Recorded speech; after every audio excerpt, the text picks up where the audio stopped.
Yep. President Trump negotiated that withdrawal.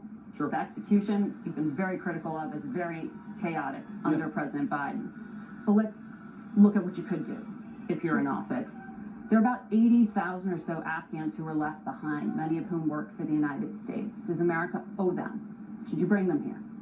Well, I think that we should bring people here who helped us and have been properly vetted, and that's very, very important because a lot of the people the Biden administration has brought in have not been properly vetted. You're talking about Afghan vets? And I think the most important, certainly the Biden administration has let in Afghan nationals who say that they supported Americans but actually did not. We also remember, Margaret, there was a lot when we were in Afghanistan, a lot of so-called blue on green or green on blue violence where people who were allegedly supposed to help us killed American troops. So I want them in our country? Of course I don't. In fact, I wish they weren't on this earth anymore.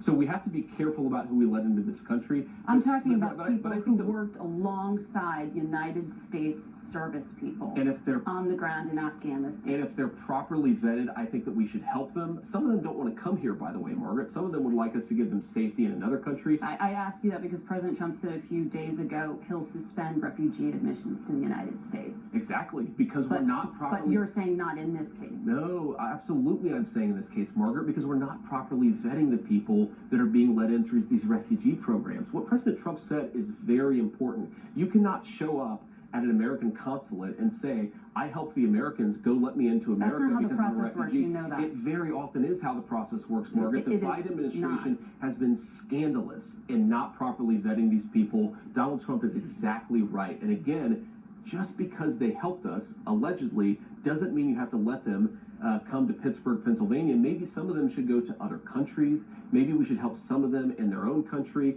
And President Trump's exactly right about this. In fact, we know beyond a shadow of doubt that some of the people who have been led into this country are on the terrorist watch list.